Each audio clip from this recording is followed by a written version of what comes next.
Bueno, saludos a los que se van sumando a esta nueva transmisión de Revista Flipar, de este puente digital entre Argentina y España, en el que en esta cuarentena estamos charlando con diferentes artistas, tanto de Argentina como de España.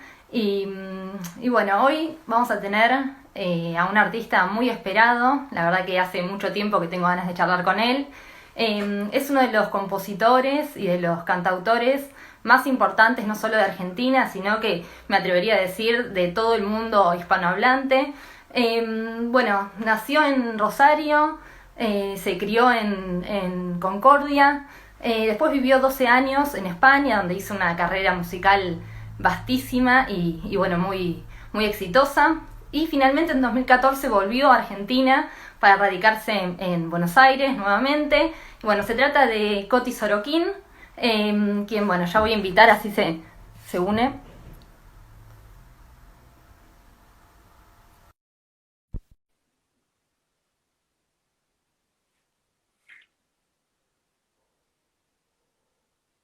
Hola, hola, Hola Coti, ¿cómo andás? ¿cómo estás? ¿Todo bien? Bien, bien, todo bien. ¿Me escuchás ¿Ahí bien? me escuchás bien? Sí. Sí, Sí, yo te sí, escucho ahí perfecto. está. Bueno, genial. Buenísimo. Hola, Bueno, por fin ahí podemos hacer.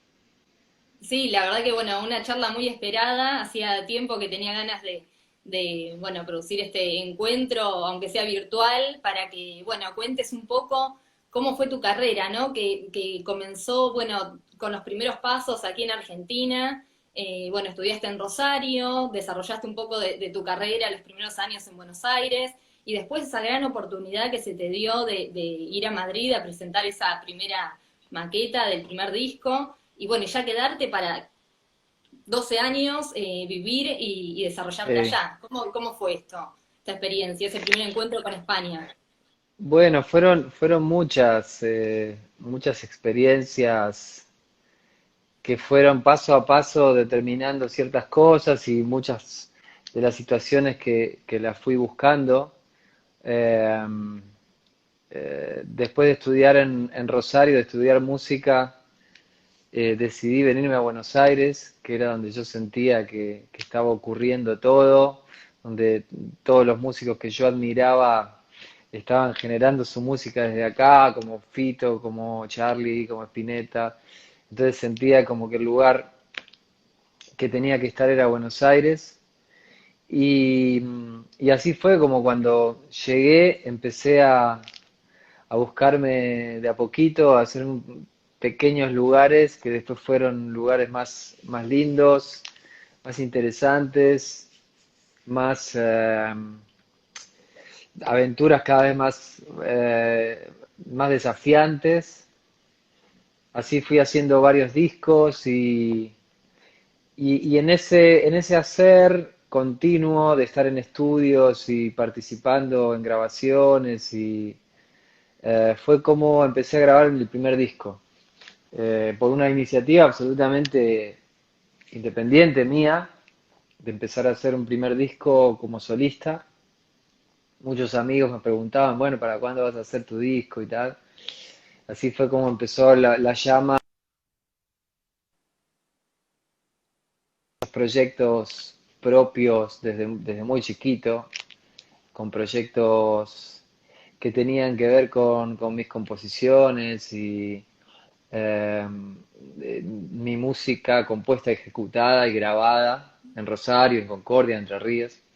Bien. Pero bueno, así empecé mi primer disco como solista y, y ni bien lo terminé, o incluso en el proceso que estaba terminándolo, eh, tenía las ganas de viajar un poco, de conocer un poco eh, el mundo y de que diferentes lugares del mundo también conozcan mi música, ¿no? Y así, buscando, encontré en Madrid, casi por casualidad o por causalidad, nunca se sabe muy bien, pero terminé en Madrid mostrando aquellas primeras maquetas de canciones que después fueron canciones muy importantes en mi carrera, como Antes que ver el sol, Mis planes, Nada fue un error, todo lo que fue el primer disco, ¿no? Que lo sacamos en Madrid y fue una cosa impresionante todo lo que ocurrió.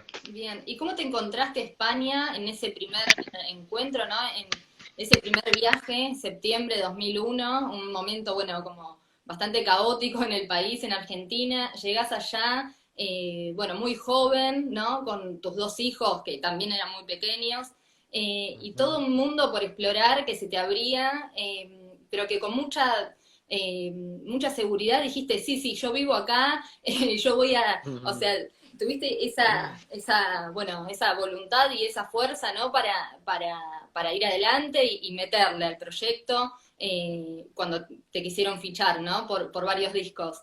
¿Cómo era el país en ese Sí, momento? sí, fue algo muy raro porque yo me fui, como vos decís, le cuento un poco a la gente, después que ocurre lo de septiembre del 2001, el 11 de septiembre, lo de las Torres Gemelas, el atentado en Estados Unidos y demás, yo tenía previsto un viaje a Estados Unidos justamente y obviamente se frustró Claro, por tiempo indeterminado, como ocurre a veces con las grandes crisis, como lo que estamos viendo ahora, de alguna manera, siempre son, quizás uno sin darse cuenta, está viviendo un cambio y una nueva oportunidad, y en ese momento pasó algo así, o sea, la sensación era casi como ahora, un poco apocalíptica, claro. de que se venía el mundo abajo, de que, bueno, el terrorismo, la guerra, bla, bla, la tercera guerra, etcétera.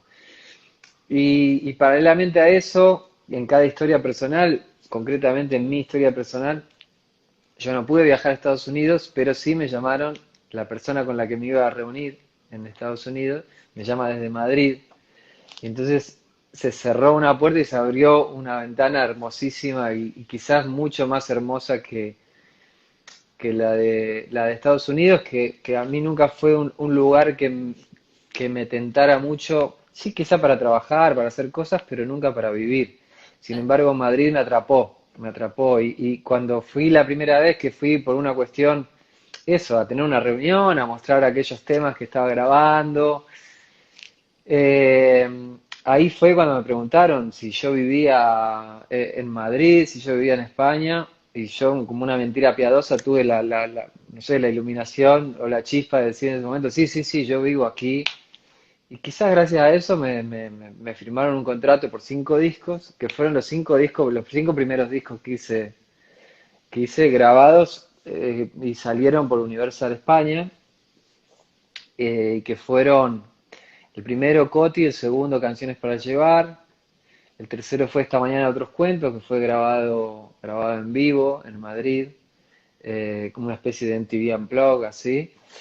El cuarto fue Gatos y Palomas, luego vino Malditas Canciones, esos fueron los 5 primeros discos que yo hice, grabé, edité, o sea que los grabé en diferentes lugares, pero quiero decir, los edité y los saqué a través de Universal Spain.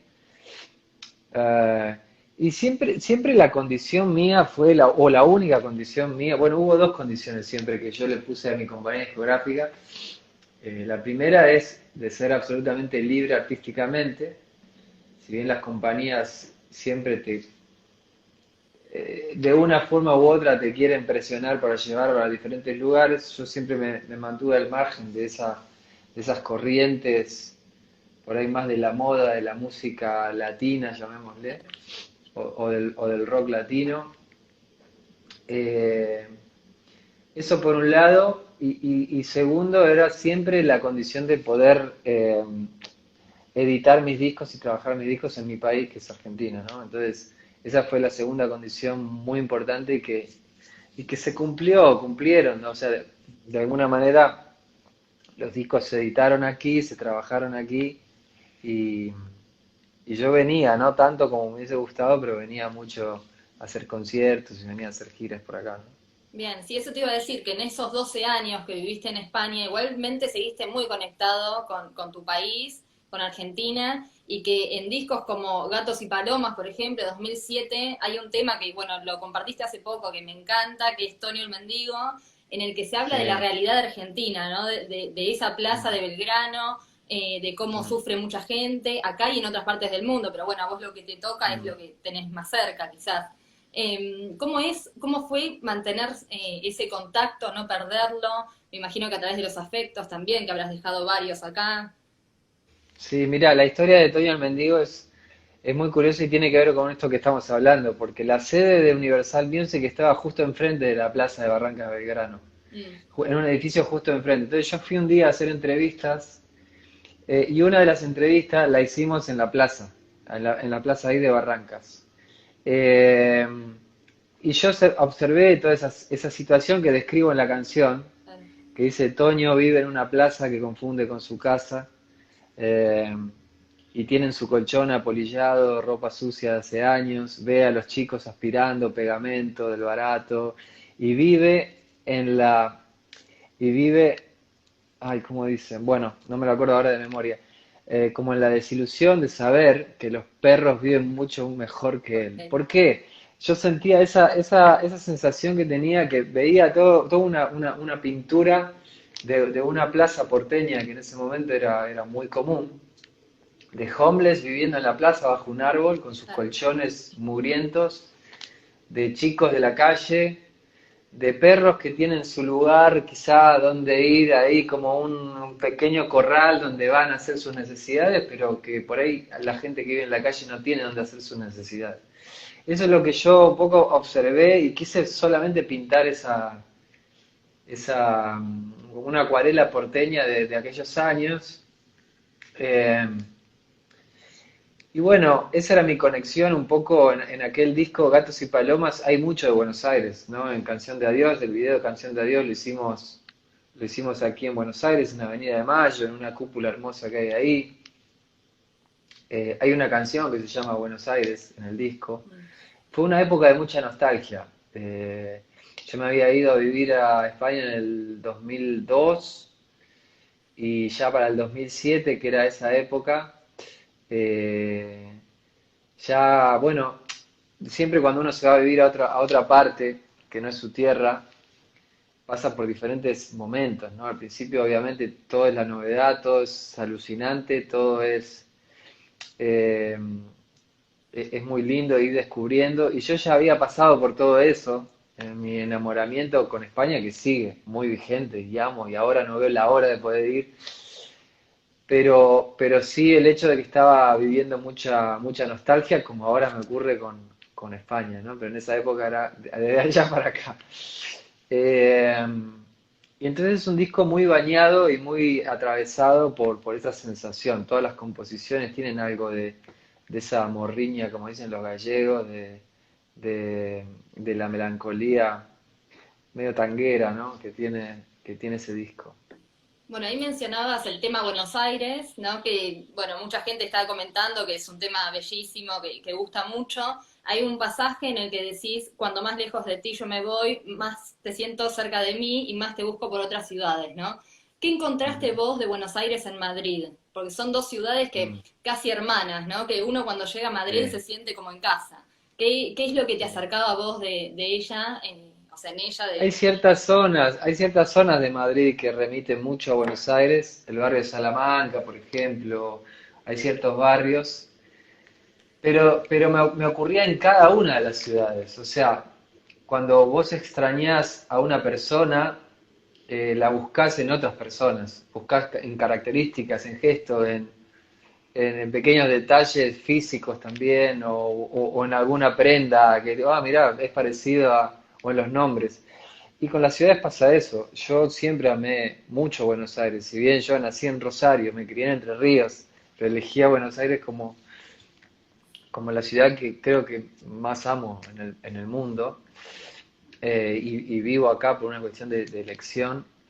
Eh, sí, encontré, pero también en Barcelona, en París, en las ciudades donde yo iba recorriendo, incluso en las ciudades más pequeñas que iba de gira, como, no sé, te podría nombrar a Coruña o ciertas zonas que son muy gallegas y que tienen mucho que ver con los gallegos acá de Buenos Aires. Claro.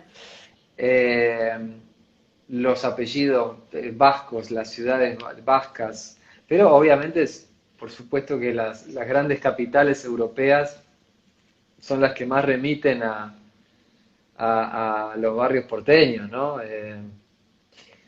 A los arrabales o al centro, incluso Avenida de Mayo tiene mucho que ver con la Gran Vía, de hecho se llamaba la Gran Vía, era la Gran Vía de Buenos Aires, Avenida de Mayo, y después cambió por Avenida de Mayo, pero tiene mucho que ver la Gran Vía con...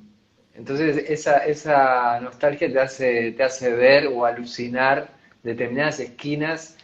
Esta esquina me parece obligado y juramento, no sé, siempre te remiten, ¿no? Y bueno, eso es lo que creo que ningún inmigrante en ninguna etapa de su vida se quita eso. Nos pasaba con nuestros abuelos acá, que constantemente hablaban de su tierra, de España, de Rusia, de Polonia, o de Checoslovaquia, de Francia, de Italia. Nuestros abuelos, bisabuelos nos hablaban constantemente de eso. Y le remitían y trataron de hacer un país como este, que es un poco a la imagen y semejanza de Europa, ¿no? Sí, sí, es algo que llevamos ya en el ADN, toda esa cultura, ¿no? Y este Absolutamente. acercamiento. Bueno, y allá tuviste la oportunidad de trabajar con grandes artistas españoles. Hiciste, bueno, días con Carlos Tarque, que bueno, es una de las voces más Con M importantes Clan. de M-Clan, y bueno, del rock español. ¿Cómo se da esa mezcla, esa fusión? ¿Cómo se genera, digamos, cómo se amalgaman las voces argentinas con las españolas? Bueno, hay experiencias de Y bandas, ¿no? muy bien, claro, pero por eso mismo, o sea, como vos lo decís, a ver, el rock argentino y el rock español son hermanos, son hermanos, ni siquiera primos hermanos, son hermanos realmente. ¿Por qué? Por una cuestión muy concreta que fue la primera gran banda de rock pop en España, fue Tequila, fundada por dos argentinos y por dos españoles. O sea, fue una banda mestiza en ese sentido. Estaba Alejo Stivel, Ariel Roth, que tenían 16 años, 17 años, eran exiliados en la época de la dictadura, Mm, se fueron con sus padres para allá y fundaron una banda de rock que se llamó Tequila. Y esa fue una banda como muy fundacional, o sea, si bien fue en los 70 y pico, acá ya teníamos por ahí 10 años de música de rock en español, eh, pero allí en España, por todo el proceso que venían viviendo franquista y demás, se abrió un poquito después a la música en español, después fue impresionante lo que ocurrió con la movida y todo, pero eh, Tequila, que es una de las bandas fundacionales del rock en español, ya tiene un ADN hispano-argentino. claro.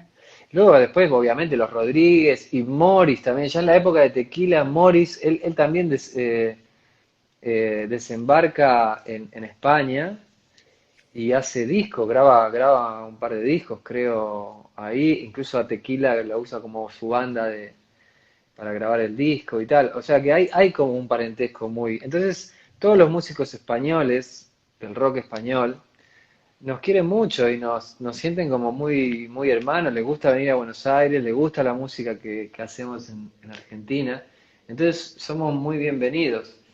Eh, de esa manera, yo cuando empezaron a sonar canciones mías en España, enseguida me empecé a hacer amigos, porque había gente que enseguida me dio manifestó su cariño, su respeto y qué sé yo, como los Pereza en ese momento, como Rubén Pozo y Leiva, como los M-Clan, que compartimos enorme cantidad de escenarios, con el Canto del Loco, enorme cantidad de veces compartimos escenario, con un montón de bandas de allá, mismo con Ariel Roth también.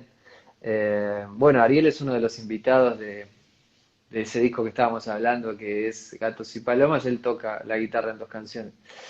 Pero bueno, fueron muchos años, ya te digo, de compartir escenario con enorme cantidad de bandas, con Sidoní, bueno, me estoy olvidando Sí, sí, de un montón, pero, pero sí que ha habido esa cofradía, y si bien yo siempre fui el argentino Coti, porque todo el mundo me conoció como Andrés, como quizás Alejo y Ariel fueron desde muy chiquita, entonces estaban más adoptados como españoles por ahí, ¿no? sí, sí. pero sí toda la carrera solista de Andrés y a mí se me conoce siempre como argentinos, ¿no? O sea, como que siempre se nos individualizó con ese ADN, con esa identidad, ¿no? Sí, siempre mantuviste. Efecto mariposa, me nombran acá, bien, bien, bien. También compartimos escenario un montón, con Nena Conte, bueno, te puedo nombrar. Y después con gente también de otros mundos musicales, ¿no? Grabé un dúo hermosísimo, dos duetos hermosísimos con Rosario Flores, con Los Ketama, con Ismael Serrano. Sí, sí, conozco. Eh, tuve, tuve la oportunidad de conocer y de codearme con el mundo musical tan hermoso, tan rico y tan vasto, que es el mundo musical de España. Bien, bueno, hace un rato nombrabas a Morris, ¿no? Que ahora se están cumpliendo 50 años de su disco debut, de 30 minutos de vida. Bueno, ¿cómo fue tu relación con el rock nacional acá cuando te estabas formando y bueno, cuando en tu crecimiento, digamos, como artista, pero también como persona, me imagino, de adolescente? Tengo entendido que grabaste tu primer disco con Lito Nevia, ¿no? Con su sello Melopea Records. ¿Cómo fue esa etapa? ¿Y cómo influyó el rock nacional, el primer rock nacional, ¿no? El surgimiento en tu vida? Bueno, yo agarré, digamos, el florecer del rock nacional cuando yo empecé a hacerme músico con 10, con 11 años, agarré toda la camada más ochentera. Claro. Después me fui para atrás. Pero yo empecé a escuchar y a Charlie, obviamente, a León Gieco, a, a Spinetta, por supuesto. Y después me fui un poco para atrás, ¿no? A Manal, a Box Day y todo, pero por curiosidad, por seguir a Almendra, bueno, al Flaco hacia atrás, bueno, Pescado Rabioso, Almendra, qué sé yo, o Lito Nevia, y después, primero Lito Nevia de los 80, después me iba para atrás. O sea, fue un poco así, no agarré Manal y toda esa época, que yo era muy chiquito, recién nacido o no había nacido. Pero sí es cierto que después, a partir de los 80 con Fito, con Charlie, eh, eso fue como que me atrapó, o sea, me atrapó. Viví toda mi infancia y mi adolescencia con una relación muy fuerte con estos pilares de nuestro rock, ¿no? Eh, el primer disco que escuché de forma muy a conciencia fue ni más ni menos que Kamikaze, que es uno de los discos más densos del Flaco Spinetta, y lo escuché con el profesor mío de guitarra, y él era muy fan de Spinetta y me contagió eso a mí, ¿no? Y ahí empecé como... Y bueno, León Gieco también, me gustaban mucho los temas así, más country, ¿viste? Más... después León va hacia un lado más folclórico, que también es hermoso todo lo que ocurre, y eso también te liga con el folclore o con el tango. Lebón o el mismo Charlie o Fito también nos hablaban del tango, entonces también eso genera también en los músicos jóvenes, eh, me generó mucha inquietud acerca de por qué el tango fascinaba tanto a los rockeros, Nevia, lo mismo. Y después, más adelante, ya en mi época más experimental en Rosario, que teníamos una banda llamada Luz Mala, con Sandra Corizo, con Javier Allende, con Fioretti, eh, nos empezamos a hacer un grupo ahí de seguidores y tal, y a tocar bastante en un círculo muy chiquito, muy independiente de Rosario. Y cuando sale la Bienal de Arte Joven, creo que fue la segunda que se hizo en Rosario, nos presentamos y la ganamos. Ganamos el primer premio con esa banda, que habíamos grabado un demo, todo a pulmón, con nosotros sacando dinero donde podíamos, dando clases para poder juntar el dinero para esos demos. Lo presentamos y ganamos el primer premio. Y el primer premio era grabar un disco. Aclaro que era una época donde grabar un disco era realmente requería de mucha tecnología, requería de un estudio. Eso ha cambiado mucho. Ahora uno puede grabar un disco aquí, en este sofá podemos grabar un disco con un ordenador. En esa época no era así. O sea, tenías que entrar a un estudio, tenías que tener un presupuesto, micrófonos, ciertas cosas que ahora son mucho más accesibles. En ese momento no lo era. Bien. Eh, y el premio era grabar este disco en Buenos Aires, con ni más ni menos que Lito Nevia y César Franov haciendo. Bueno, Nevia un poco supervisaba todo, el que estaba todos los días con nosotros era César Franov y Alejandro Franov, también dos monstruos de la música, que yo ya los había visto tocar con Spinetta, los había visto tocar con Nevia, bueno, en proyectos solistas. Entonces, ellos produjeron aquel primer disco. Y ese primer disco fue como un puntapié también inicial para mi venida a Buenos Aires, ¿no? Porque yo descubrí a Buenos Aires en un estudio de grabación y ya me picó otro bichito. eh, y ya también fui y le dije a mis viejos, me quiero ir a vivir a Buenos Aires, ya basta, con Rosario me encanta, todo bien, pero quiero estar ahí donde se cuecen todas las habas. Y aparte yo tenía de alguna manera también el ejemplo de Fito, de Baglietto, de un montón de músicos de la trova rosarina que se habían venido para Buenos Aires, porque acá estaba ocurriendo todo, es un país lamentablemente muy, muy centralizado el nuestro. Y sí. Digo lamentablemente porque es tan hermoso, tan grande, tan vasto, pero tan incomunicado, ¿no? Lamentablemente. Bueno, y contame cómo fue ese segundo desembarco en Buenos Aires en 2014, después de vivir 12 años en Europa. ¿Cómo te encontraste de nuevo el país? ¿Te fue fácil volver a adaptarte? ¿Cómo lo llevaste? Mira, yo más o menos sabía con lo que me iba a encontrar porque venía mucho, o sea, venía Ah, mucho y venía con la familia también mucho y mis hijos estaban muy en contacto con su familia acá y todo. Nos pasábamos temporadas de verano de aquí, invierno de allá. Pero de todas maneras siempre estaba como esa incertidumbre de cómo nos íbamos a sentir, sobre todo por los chicos. O sea, uno sabe que al final está bien, donde están bien ellos, y uno siempre tiene la posibilidad de ir, venir, y yo ya sabía que mi vida iba a estar siempre partida entre estar acá, estar allá, claro. y de hecho yo conservo mi casa en Madrid y todo, entonces no era tanto, no me preocupaba tanto mi situación, Mm. porque yo sabía que iba a estar yendo y viniendo, de gira por trabajo, por gusto, por lo que quiera. Pero sí me preocupaba más la sensación de un nuevo desarraigo Claro. de los chicos, sobre todo los mayores, que ya habían vivido el desarraigo hacia allá, con 6 años que no fuimos, ellos tenían 6 años, y luego la vuelta, como un nuevo desarraigo. Pero ellos lo vivieron increíble, o sea, se vinieron, así como se sintieron como pez en el agua allá cuando llegamos y empezaron el colegio, el primario, y se hicieron un montón de amigos y se encontraron en casa allá, también se encontraron en casa acá, tienen como esa facilidad, creo que lo llevan también en los genes, porque bueno, son hijos de músicos, de viajeros y de alguna manera, pero bueno, eso era lo que más me preocupaba, ¿no?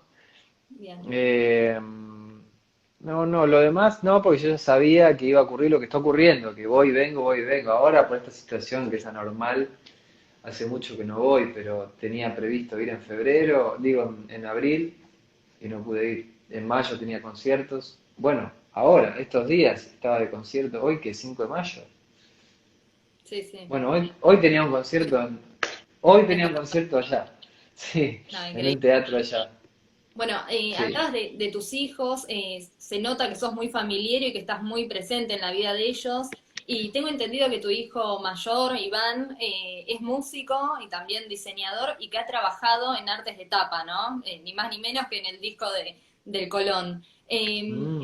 ¿Cómo es esa relación? ¿Cómo se vinculan y cómo se retroalimentan, ¿no? Ambas partes. Mirá, es hermoso, no es fácil obviamente porque yo obviamente me encanta, adoro trabajar con mis hijos, con Maya también trabajamos, ella trabaja conmigo en muchas cosas, en realizaciones audiovisuales, en vestuario, en puesta en escena, bueno, un montón de cosas. Me encanta, amo trabajar con ellos, me alucina, pero bueno, también tiene su costado de que no es fácil porque ellos no tienen privilegios por ser mis hijos. Entonces, viven el rigor de alguna manera de, de la exigencia que vive también su padre a la hora de la autoexigencia y la exigencia, la atención de un trabajo bien hecho, que siempre tiene que tener una cierta atención, Bien. en el buen sentido. Sí, sí, Siempre el trabajo bien hecho genera responsabilidad, genera una agenda, genera una productividad, genera creatividad, estar conectado con lo que uno hace. Entonces, a mí no me tiembla el pulso en decirle, no, esto no me gusta, otra opción, esto por acá, no, esto solucionalo, que esto no me tiembla el pulso porque también soy así conmigo mismo y con toda la gente que trabaja conmigo. Siempre, obviamente, desde el respeto, no con ellos, con todo el mundo, ¿no? bien, Desde el respeto, desde la valoración, pero sobre todo desde el respeto, de decir las cosas siempre desde el respeto y la comprensión del trabajo del otro y demás, pero siempre también desde la exigencia, ¿no? Es muy importante. bien. Así que bueno, eso, sí. Vos sos un artista que siempre es muy sincero consigo mismo y que mantenés un estilo propio, ¿no? Tus canciones son como muy reconocibles por tener esa marca, ese sello personal, esa manera de cantar y de decir, pero sin embargo no te encerrás en lo tuyo y también le das lugar, digamos, a las nuevas generaciones, a lo que está pasando en la escena urbana, musical. En uno de los shows últimos que hiciste acá en La Plata, bueno, estuvo de invitado en La Plata y me imagino que en otros lugares también yo te vi acá en La Plata, estuvo el trapero Under Mac. ¿Cómo ves esta escena y qué adquirís de ella? O sea, ¿cómo te nutrís de ella? Mira, yo creo que todas las épocas tienen gente muy interesante y en este momento en Argentina está habiendo una escena de músicos jóvenes súper interesante. Hay que aprender de ellos. Ellos traen una visión por ahí diferente. Hay ciertas cosas que valen para todas las generaciones y que valen para la música y que valen para el hacer, para la creatividad, para todas las artes. Pero hay ciertas cosas que son características de las generaciones y que son cómo se relacionan con el trabajo, quizá, o cómo se relacionan con las nuevas tecnologías o con las formas de comunicar, ¿no? A veces en el cómo hay como ciertas variantes de acuerdo a las generaciones. Luego el arte es el arte y me parece que la música es música y hay música buena y música mala y punto. Pero, pero sí es cierto que se aprende mucho de las nuevas generaciones en ese sentido. Luego, yo no juzgo a los artistas, me expreso mejor, no juzgo la música por estilo, sino le juzgo o valoro a los artistas y a las artistas.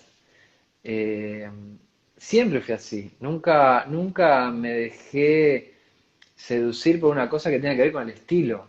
No me gusta decir, me encanta el tango. No, me encantan algunos artistas de tango. Hay otros tangos que me parecen malísimos y hay otros tangos que me parecen la gloria. Entonces, no me gusta hablar, lo mismo pasa con la música clásica, con el jazz, con el rock, con el trap, con el rap, Mm, con el... Eh, hay, me parece que artistas que son sublimes en cualquiera de esos estilos. Y hoy en día, sí, vivimos, lo que quiero, un poco para redondear la idea, vivimos en un momento que hay mucha creatividad, mm. eh, hay mucha gente súper talentosa. Ojalá por toda la mente ahora que se está viviendo de la pandemia y tal, sino por las situaciones también críticas de las crisis económicas y todo, no se desaliente, pero yo estoy notando que muchos proyectos muy interesantes se frustran y quedan en el camino de muchas bandas que se separan. Hace el año pasado, el anteaño, nosotros vivimos en toda la era del gobierno anterior y tal, vivimos unos años muy difíciles, ojalá se empiece a revertir eso, donde la cultura estaba muy vapuleada, fue muy vapuleada, y, y muchas bandas jóvenes Quizás aquí en Buenos Aires lo tenían un poquito más fácil, pero en el interior veíamos cómo se disolvían bandas porque no tenían cómo subsistir. O por ahí tenían la necesidad urgente de tener que ir a ayudar a los padres a pagar el alquiler de su casa, o a pagar la luz, o a pagar el gas. Entonces no podían darse el lujo de ponerse a ensayar con los amigos. Claro. Tenían que ir a trabajar de otra cosa, no de su pasión. Mm. Entonces eso genera que al final los proyectos se van frustrando, ¿no? Y van terminando en la nada. Y eso es una pena porque hay mucho talento que se diluye, ¿no? Sí, sí, seguramente también en este contexto sea uno de los sectores más golpeados, ¿no? Y que más va a costar Exacto. levantarse, pero bueno, esperemos que haya políticas que acompañen y bueno, Ojalá, salga todo ojalá. a flote. Bueno, vos empezaste a componer a los 11 años, de muy chico, pero la vida, las circunstancias te llevaron a que en un momento dado tengas que empezar a trabajar de eso, a componer para otros artistas. Me imagino que, o sea, como cualquier canción, ¿no? Cuando un músico hace pública una canción, se dice que empieza a ser del público, o sea, que ya no le pertenece en algún sentido porque se empieza a resignificar, ¿no? Con la historia de cada oyente. Pero imagino que debe ser difícil igual soltarla bueno, y escuchar tu creación con otra voz. ¿Hay canciones que te ha costado más soltar que otras? Sí, pero a ver, yo siempre intenté tener claro para mí mismo la regla del juego. O sea, siempre supe que las canciones son canciones. Me crié escuchando música popular, me crié escuchando a Mercedes Sosa cantando temas de Fito, cantando temas de Charlie. O sea que siempre lo vi como algo natural a eso, digamos. No fue un complejo, te digo la verdad, porque siempre escuché música muy variada y escuché también a Frank Sinatra cantando a Tom Jobim. Quiero decir, eh, no fue un complejo eso, en absoluto. Al contrario, lo viví desde la felicidad de decir, puedo darle de comer a mis hijos, ¿viste? Y pagar mis cuentas haciendo esto. Nunca pensé que lo iba a poder hacer. Bien. Siempre fue como una gran duda que yo tenía de cómo iba a sostener a una familia. Siendo músico es algo, cuando vos decidís que vas a ser músico, es una de las grandes incógnitas que tenés en la vida. Eh, Sobre todo cuando no sos hijo de ricos, cuando no tenés asegurado el futuro, cuando no tenés asegurado dónde vas a vivir, no tenés una casa que vos decís, bueno, yo ya sé que voy a vivir acá y por lo menos el techo lo voy a tener asegurado. No, cuando no tenés todo eso, lo primero que te planteás es, voy a ser músico, ok, ¿de qué voy a vivir? ¿De qué voy a dar de comer a mis hijos? ¿De qué voy a...? Y fui papá muy joven, Mm. entonces, de mellizos además.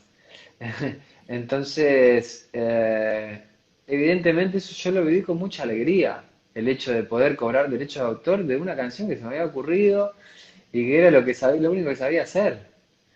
Lo viví con mucha pasión y con muchas ganas de hacer más y más y más y más. Entonces no hubo complejo con eso.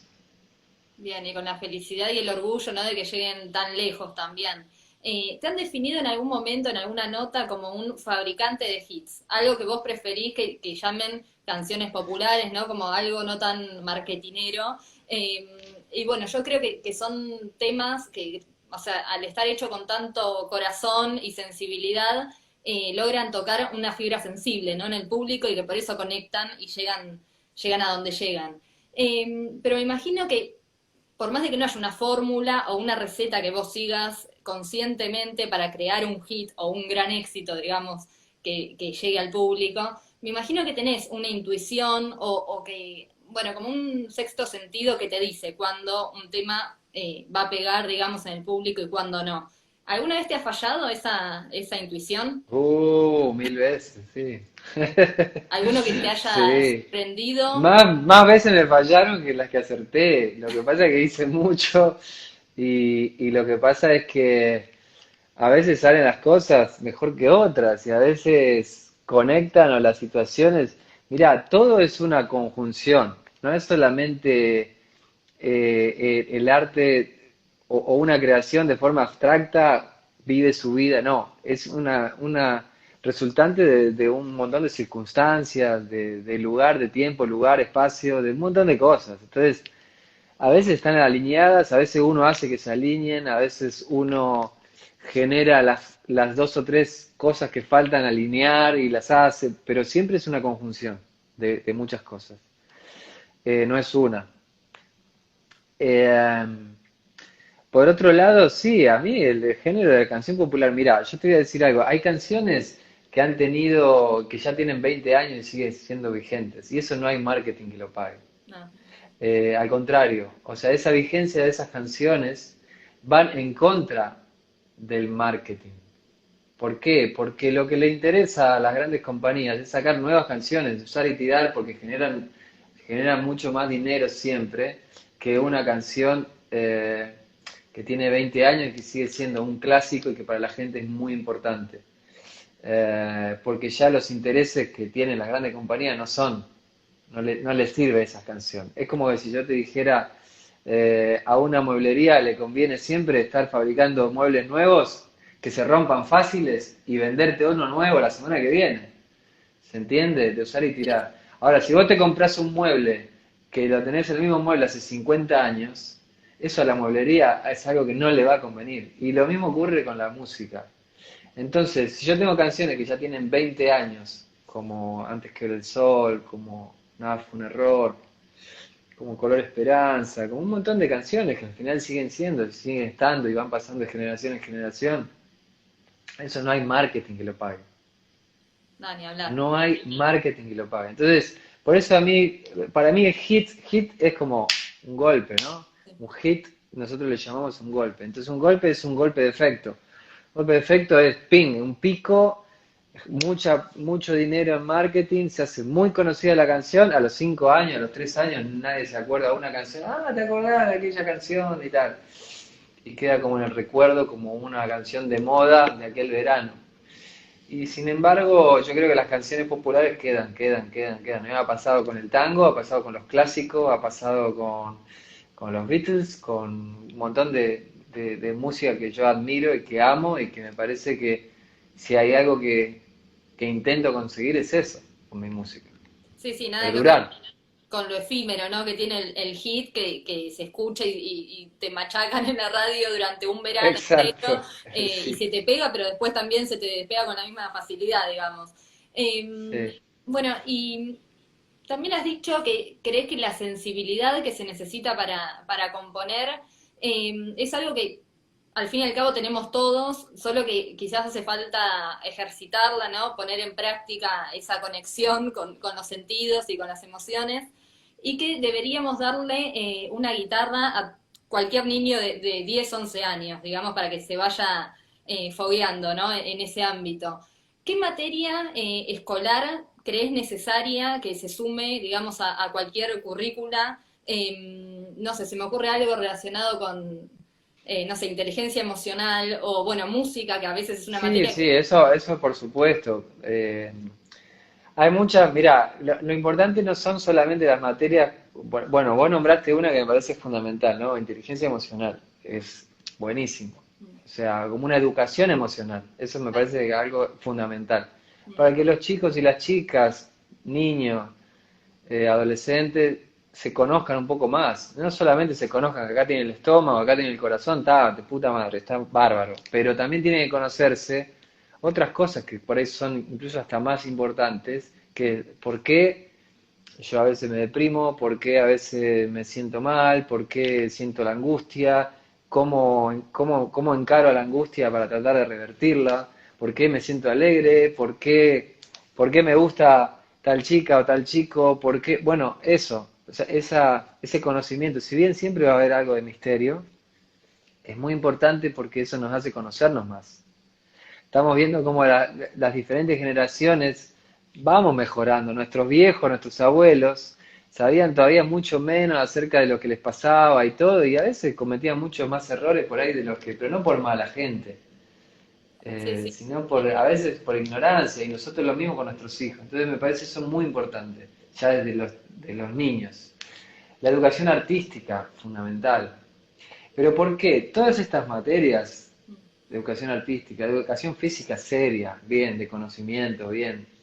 Educación artística seria, música seriamente, artes plásticas seriamente, literatura, poesía, educación emocional. Todas estas cosas, fíjate que para mí son las materias, llamémosle, que nos salvan en estos momentos de realmente crisis, o en estos momentos donde uno puede estar o entrar en desesperación, o entrar en ansiedades, o en sentimientos negativos, o empezar a ver todo negro, todo oscuro, o no ver la luz al final del túnel. Lo único que te salva es hacer música, es escribir, es dibujar, es hacer gimnasia, es conocerte, es charlar con tus amigos. Y eso no lo tenemos incorporado como algo serio. En el colegio se da como un hobby, Sí, sí, como sí. un complemento del complemento del complemento, porque está en la currícula y muchos colegios no lo hacen seriamente. A mí me ha tocado ser profesor, maestro de escuela de música. Lo fui mucho tiempo. Y, y a nosotros lo que nos decían era, bueno, vos entrá con la guitarra al curso y punto.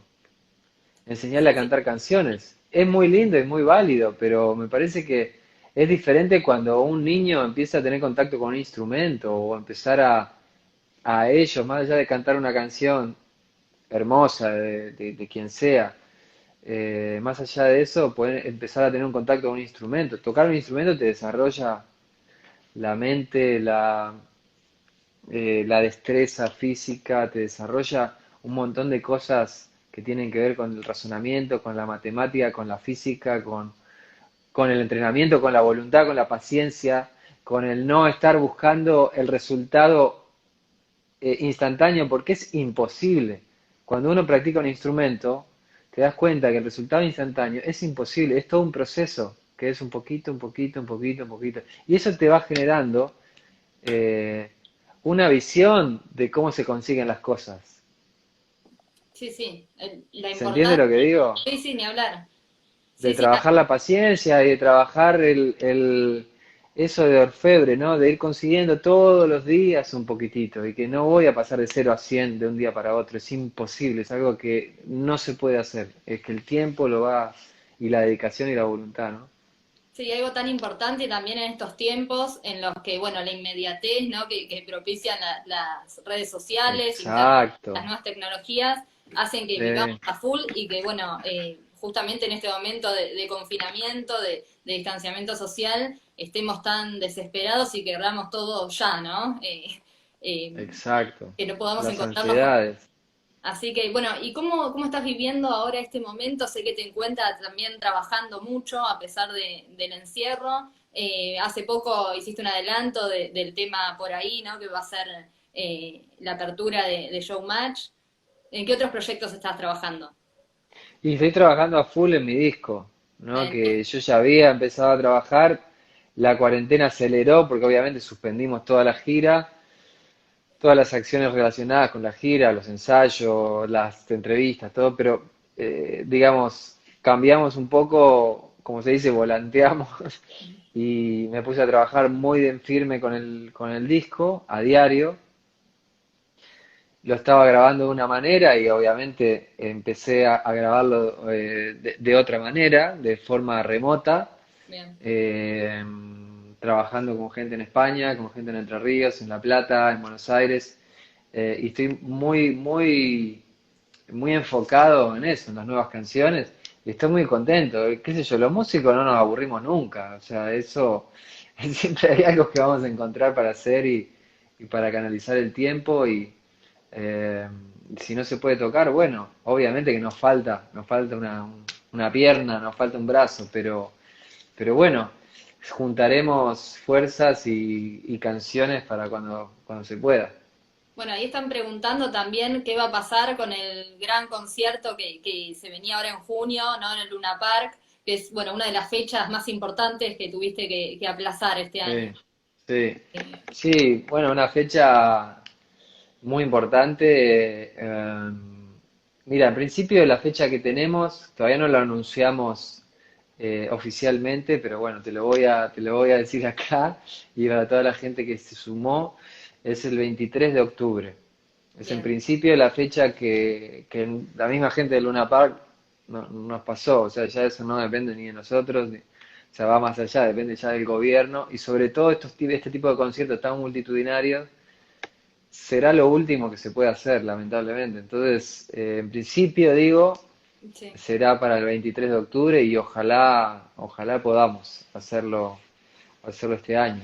Y estamos planificando, estamos viendo y usando la imaginación para buscar alternativas, no solo para este concierto, sino para una gira que tenemos ganas de hacer y bueno, viendo cómo vamos, una nueva normalidad en los conciertos, donde haya gente con distancia en el medio o con mesas o con, no sé, estamos todavía estudiando ese tema y poniéndole mucha energía a tratar de solucionar eso, sobre todo porque como hablábamos, uno, bueno, busca alternativas, se pone a escribir, a componer o a grabar, pero hay muchísima gente que depende de nuestro trabajo.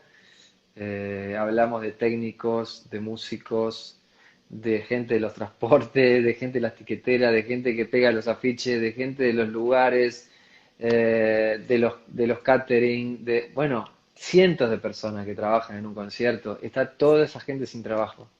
Toda esa gente está buscando una alternativa, si se pone una verdulería, si trabaja en el negocio del tío o le pide trabajo o está sin trabajo. Entonces, eso tenemos que tratar de revertir y pedir a los gobernantes que traten de... Ya en España están saliendo algunas líneas de apoyo a la cultura, de apoyo al mecenazgo, ese Mm. tipo de cosas que me parece que van a tener que actuar rápidamente. O sea, que las empresas puedan invertir y desgravar impuestos haciendo mecenazgo para fomentar la cultura, porque si no, realmente nosotros es una de las actividades que más tarde se va a recuperar y más está sufriendo.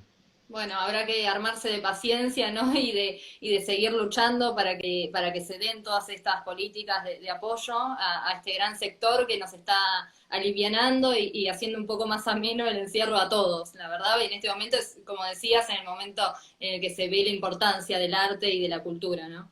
Sin Bueno, ninguna duda. un placer enorme, Coti, charlar con vos.